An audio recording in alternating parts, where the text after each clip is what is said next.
On this episode, we answer a lot of your questions, including talking about the new Mazda CX-9. Next on Talking Cars.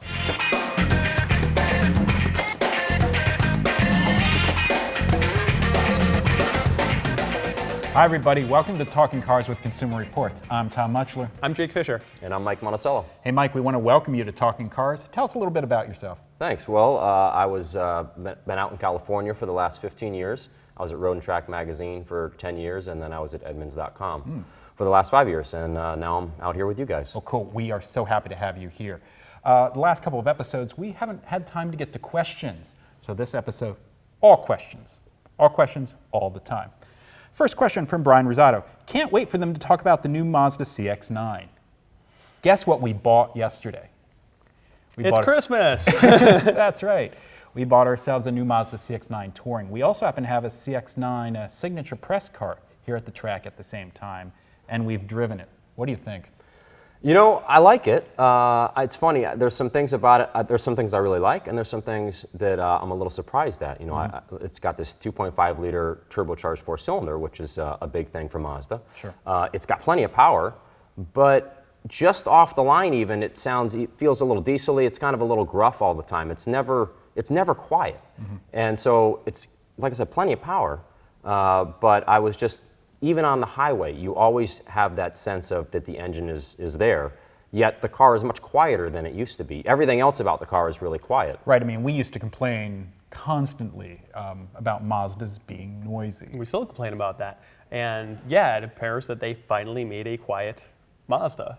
Dream the impossible dream. I mean, we're big fans of Mazdas. A lot of Mazda's lineup. I mean, they have a lot in common. They're very sporty to drive and all that good stuff. They're very fuel efficient, but they've always been noisy. And I think that was kind of my overwhelming thing. Like, wow, this thing is actually quiet. They figured out how to throw in the 50 pounds of sound deadening or whatever they have to add to it. Yeah, we sat through the presentation yesterday that the old CX-9 had 17 pounds of sound deadening, and this one has something like 54. I mean, it's a massive increase in sound deadening. Well, and this is what double laminated glass on the windshield and on the front side windows. But I mean, it's what all car companies are doing. All car companies are doing this. There is quite, I mean, I know when I built my race car, you know, I sat there with the chisel in the cold, and I was, you know, taking off huge chunks of sound deaddening. And this was on a Toyota MR2. I was going to say, there wasn't a ton of sound deadening. But there was. I mean, there was many MR2. pounds of sound deadening, even in a mid-80s Toyota MR2. So yeah, they're adding that. That's really important. I mean, when you're driving the car, you want to be quiet. I mean, I think they got rid of most of the sound of the engine. Yeah. But there is a little bit of a gruffness It's a little to gruff. it. It's a little gruff. It doesn't have the smoothness of a V6. No. Well, but it's got really it depends good, on which V6 you're talking about. Okay, that's fair. I mean, the outgoing right. 3.7 liter, which they had sourced from Ford, was not the most refined. I mean, I think this is more refined than that, and it doesn't need to downshift all the time. Well, I was going to say, I like that they stayed with a 6-speed automatic transmission. I like that it's still a normal transmission, and it still has, you know, you can put it over in manual mode, and downshift is forwards and upshift is backwards. It's a nice normal transmission, and it doesn't have to shift. I'm a little tired of these 8 and 9 speeds that are always shifting. And because it has power way down low. It's got a lot of torque down low, it doesn't, you know, it's not constantly being upset. Right, and that actually brings us to one of the more interesting parts of this, one of the more interesting trivia bits about this car is that Mazda gave it 2 horsepower ratings. One on regular fuel, I think it's 227 on regular fuel, and 250 on premium. The thing is that that is horsepower. It's at the top end of the RPM curve. And it brings the old adage out that Americans buy horsepower, but we love torque. And this has a ton of torque right off the lot. So torque is all of that kind of the low-end power that you feel. I mean, horsepower is actually just calculation. Everyone quotes horsepower numbers, but it's really a calculation of torque at what RPM. And that's what it really is. And most engines, they actually produce the power down low when it's actually doing the higher RPM. It's actually at higher speeds, then you're actually getting that maximum power. The point is that you're driving around a 3-row SUV, you're not driving it at 6,000 RPM. Your feeling of being quick, you're not doing quarter-mile times on this. I mean, maybe some people are, I doubt it. But it's like, it's around town, it's normal driving, it's between those low RPMs. And here's the interesting thing, and this actually ties to a story that we just put out about when your premium fuel is recommended. So we actually did a whole bunch of testing, and we found that on cars that have premium fuel as recommended but not required, when we put in regular gas, there was no difference that we could tell. There was no difference in fuel economy, there was no difference in coloration. because any difference is actually at the very high end, which most people aren't really experiencing. And this is actually was what this data shows about this car. So there's 2 horsepower ratings, but the thing is identical until you get to like 4, 5, 6,000 RPM. And you most people hardly ever go over 4,000 RPM, so why does it matter? And I hope we're not overstepping our bounds here, but Mazda told an interesting story about testing this car, getting it ready, that they actually went out and followed moms driving in their SUVs home and trying to see what kind of acceleration they did leaving the school. And they said, first of all, they actually accelerated a lot harder than they thought they would. Right. But it's just funny that that's what they did. They went out and followed people to see what their driving patterns were to tune the car. Or dads leaving. Yeah, exactly. Now the sad thing is that I'm one of those. the sad thing is, I bet a lot of those parents were just driving in suburban America, straight streets. They may have missed out the fact that this is a really spry handling SUV. This feels like a Mazda 3 to drive. It drives smaller than it is. It's one of those drive smaller vehicles. I mean, it's interesting. I mean, you look at different car companies and they try to have like, a DNA, right? A certain, way their cars drive. And, even like a company like BMW, you get into the X1, it doesn't drive like a BMW. You get into like Mercedes-Benz, they all drive pretty nice, but you know what? The CLA doesn't drive anything like the rest of the lineup.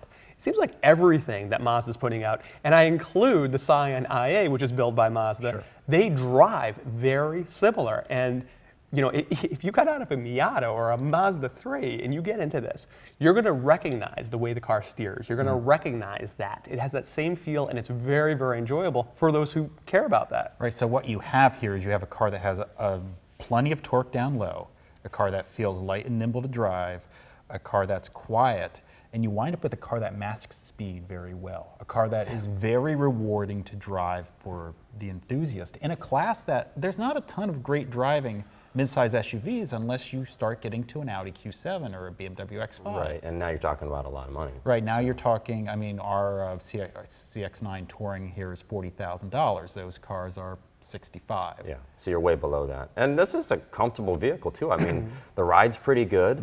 The seats are really comfortable.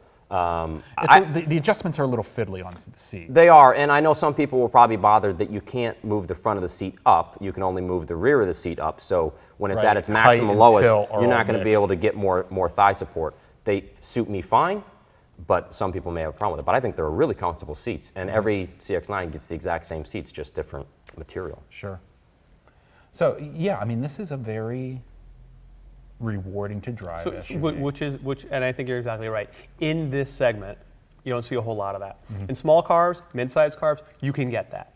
In terms of SUVs, you kind of have to really ante up. I mean, you get a Highlander or a Pilot, they don't drive that great. I mean, they're great functional cars. They're really refined. I would argue they feel roomier inside. Oh, and they're especially the Pilot. The Pilot's kind of like a minivan. But I mean, I think the thing is that they're not drivers' vehicles. So, this kind of just shows you don't have to go to an Audi Q7. You don't have to go to a BMW X5 in order to get something that's enjoyable to drive and still have a larger SUV. Right. You also don't have to go to a Tesla Model X. Yeah. And our last episode was about the Tesla Model X, and we got quite a bit of feedback about that. Some people agreed with us that the Falcon wing doors and the big windshield and the interior layout left something to be desired when it came to practicality. Other people were less amenable. Other people made personal attacks against me. Let's hear from them. Well, no, and that wasn't me. I didn't. shocking. No, that was not you. That is absolutely shocking. I know. The internet, personal attacks and comments, hard to believe. But here's a comment that actually sums up the negative comments pretty well and had not many obscenities in it, so we'll go with this one. Why is it that you can't get used to things that are new and fresh? All you care about is function and things only your mom would think about when she buys a car. People who buy Model X's are thinking about the future of automobiles, regardless of the complexity the car has, especially with those gull-wing doors. They sort of care about practicalities, but that's not their first priority when buying a Model X. It is, in fact, the wow factor. Our next question. No, I mean, look. First off, don't throw the mom thing in, because it was your mom who was asking why there aren't more convertibles in the world, right? Yes, my mom wants to know why people buy practical cars, because she thinks that everything should be a convertible in a sports car. But anyway, so I mean, here's the thing, is that we are all for innovation. We are all for the future of vehicles. We are all for changing stuff in a better way. This is the difference. This is the fork in the road, okay? Do you change things just for change's sake, or do you change things to make them better? And this is where the Tesla Model S veered differently than the X. Right. The Model S said, hey, we'll get rid of the starter button because you don't need it. I'm like, hey, they're right. That's pretty innovative and that's pretty cool. They simplified some things. You can download updates through the cloud. You know. That is innovation that makes things We have an better. electric car now that can go 250 miles and goes 0 to 60 and can in 4 charge in seconds. 4 hours through dual that's all the charging. innovation. The future of automobiles is not gull-wing doors with a ton of motors in them. Whatever happened to modesty? Why do we need to show off? Why this need to show off? And Do you know anything about the car industry? I don't. The gull-wing doors, they look cool, but everyone knows, we know now that Tesla has reliability issues. When you put something like that on this car, you're just asking for more problems. Even the front doors open oddly. They have the weird way that they open. You have to block them so they don't hit another car. The second row seats don't fold down. That's ridiculous in an SUV. Right. I mean, when you sit in the third row, it seems like you have great leg room for your inner knee, but your other knee is bashed up against a very hard seat back. So there's some things about this vehicle that just don't even make sense from an SUV standpoint. Right, and I mean, if you do want to say that people buying these cars are going for the wow factor, fine. They can decide the wow factor on their own. But in the end, it's our job to tell you if it is practical or not, if these things make sense. And sorry, the Model X doesn't. But you do it best. You get the sense. wow factor, and you have stuff that works better. And that is what we expect. And I think that's what I think put Tesla on the map with the Model S. It's like, hey, why not have a big car that's a big hatchback so I can throw stuff in the back? And wow, that makes sense. Right. There was a lot of clever thinking. There was in the Model so much clever S. thinking about what they did. Let's build the whole car around a battery. It's on the floor. That's great. Let's have a frunk. I mean, yeah, there's a ton of clever practical stuff. And they're practical. This It's is less and clever, practical. more cool. Is That's what right. This is. Totally. That's exactly it. Totally. Car Criteria asks, I am looking for a new truck. I like the F-150, but would like to hear your thoughts about the 2016 Chevy Silverado with the 8-speed automatic. First, let's talk about the difference between the Ford and the Chevy. Well, it's funny because I'm actually a Ram fan. I love the interior of the Ram. I love the coil spring rear suspension. The infotainment system, the Uconnect, is so easy to use. Yeah, we just had an article in, I believe, the July issue of the magazine that it is the most satisfying infotainment system among owners, by far. Right. So I love that. Of course, there's, the Ram has had some reliability issues. So, but as far as the Ford, I like the Ford. I love those EcoBoost engines. But the handling's a little ponderous at times. I'm not a huge fan of that. I think the Chevy handles a little better. That's actually a disappointment. It goes back to what you were saying earlier about car companies with DNA. Ford has this DNA of making everything drive well, including a Transit full-size van is a surprisingly good driving vehicle. The one exception is the Ford F-150. It's really weird, and you'd think it would handle better because it's like 700 pounds lighter. That's or right, something. and it's all new. So why is it? Why does it still feel so ponderous? Especially the front end. Yeah. It really feels soft, and you're just not sure what's going on through turns. Yeah, the Silverado is a little more car-like to drive, a little more.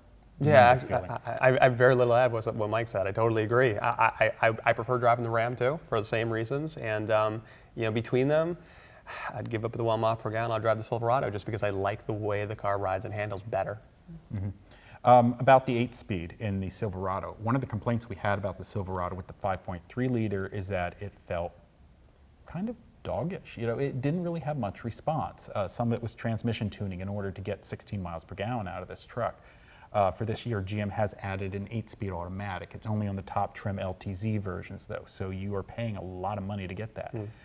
We actually drove one, or I drove one recently, and it is better. It does give more response. It is more flowing with power, but again, you have to be willing to spend that kind of money to get that. And it doesn't feel like those EcoBoost engines. Yeah. Nor does it feel like the Ram with its 8-speed automatic and that 5.7 Hemi. Yeah. I'm just thinking back. Didn't we just say that we were happy that it's only the 6-speed? Yeah, I know. I'm calling you out. no. I'm writing did the letter right now. Did it seem overly shifty, or did it seem No, less but look, overly here's shifty the thing. then? You can, this goes back to a common trap that it's so easy to look at this technology good, this technology bad. It's never that black and white. It is all how you tune it. Well, let me answer the question. I mean, I'll answer the question I posed, which is if you make an engine that is responsive enough and has a broad enough torque band on it, that really has that power down low, you could get away without the 8-speed automatics. You can get away with, I mean, look, I've been here long enough. Remember driving supercharged 3800 Buick motors with a 4-speed automatic? The thing was beautiful. In fact, let's go back to Tesla a second. You know, you have enough torque in an electric motor, you could get by with 1 gear. And actually, the funny thing is that despite it being a 5.7 liter Hemi V8, that V8 doesn't make a lot of torque until you're revving it. I know this because I have a Durango. I've never said that before. On the podcast. Really? Yes, right. Oh my God. I have a Durango, and you have to rev it. The 8-speed makes that much. It makes it feel a lot better, and you get better fuel economy out of it. The other thing about the Ford is Ford is more reliable. In the first year, it has above average reliability. It's the most reliable domestic truck you can buy. So hope that helped with that. Also, talking about utility vehicles, I'd appreciate feedback on buying a premium SUV for towing a 4,000-pound travel trailer. This is for my wife and I and 2 small dogs that are in dog crates. The key is carrying camping materials, towing quiet, comfortable long road trips, yet good fuel economy. CR recommends the Lexus GS460 for towing. Nice vehicle, but the back door is a real problem. Not a fan of the Durango. Why would How anyone buy dare? I'll forgive. Did you just try to delete the whole document there? I think that's. That's right. Go away. Are there other options you'd recommend? Audi Q7, Mercedes GLE, Acura MDX hybrid. Q7, Q7, Q7. I mean, I think that's one of our favorite vehicles. it is. I mean, you know, I think we'd keep it here forever if we could, you know, because we own one. And its towing capacity is something like 7,700 pounds. So he's got the towing covered, beautiful interior, wonderful drivetrain with that supercharged V6. The quality is great. When you know, the reliability should be really good. Yeah, because Audi's corporate reliability has been the best among the Germans. It's a wonderful vehicle. I mean, and it's, you know, we're talking about vehicles that drive really well, and that's a vehicle that you can have a little excitement when you're driving it as well, even though it's really big. Yep. Your thoughts? I totally agree. I mean, I've become so cynical being here as long as I have. No, and when expensive cars like the Q7 come by, I'm like, well, really, who's going to spend this kind of money? That's one of those cars that you get in, you're like, oh, I see. This is really nice. You know, you kind of got, you could see what you're buying. Yeah, it drives far better than Lexus GX460. The GX460 is basically a gussied up 4Runner, and it has. When he was talking about the door opens from the side. It's not a normal lift gate. I mean, that is a truck-based SUV that doesn't drive that well. But if you're going to go off-road, if you're going off-road, it's great. The other, he mentions the Mercedes GLE, which is a good choice. It feels older than the Q7 because it is older than the Q7. It does have average reliability, which is something for it. But man, that Audi's nice. Can I throw one more out there? Yes, you know, sir. I just took a 6-day road trip to down south to Tennessee and North Carolina, and I took our Honda Pilot. And now it's not a premium SUV, but it's gigantic inside. It will tow 5,000 pounds. And it'll tow 5,000 pounds. I mean, and when you're driving it, you're thinking, sometimes you think I'm in a minivan, because it's sort of like a glorified minivan. But if you're looking for space, the ability to tow 5,000 pounds, the drivetrain is really smooth. You know, it's a great engine, great transmission. Handling is sloppy, if you care at all about handling, but it rides really nicely. Touchscreen is annoying, but you're talking more like $30,000 to $45,000. Rather than 65. Exactly. So it could still serve his needs. Well, that brings to mind the MDX, the Acura MDX, which also tows 5,000 pounds, is more luxurious. That 9-speed automatic isn't going back to multi-speed automatics. That 9-speed automatic that's in the MDX, it's optional in the Pilot, so you can avoid it, but you have to get it in the MDX, and it's not very nice. You know, and then they have the dual screens that trying to figure out how to change the radio station. You got to go through the manual 3 times and all that's good stuff. If you've got the money, get the Audi. Exactly. Yeah. Right. One more question about European cars and reliability.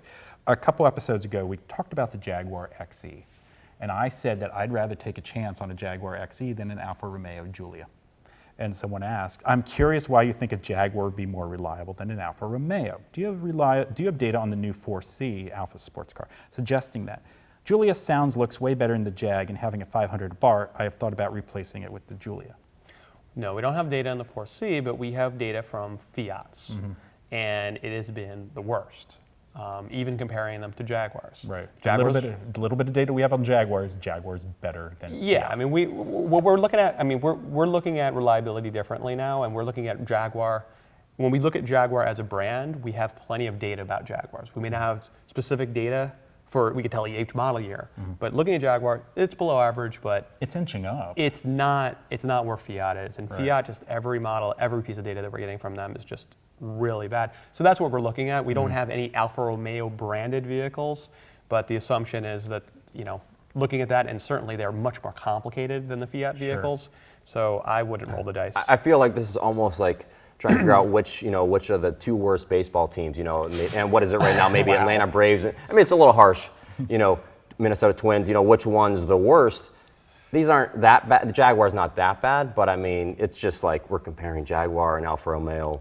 There's a good chance the Alfa Romeo from the past, from Chrysler, from Fiat, there's a good chance there's going to be some reliability issues. Yeah, I mean, the reason I had personally made the comment is, look, Fiat has been talking about bringing Alfa Romeo to this country for years and years and years.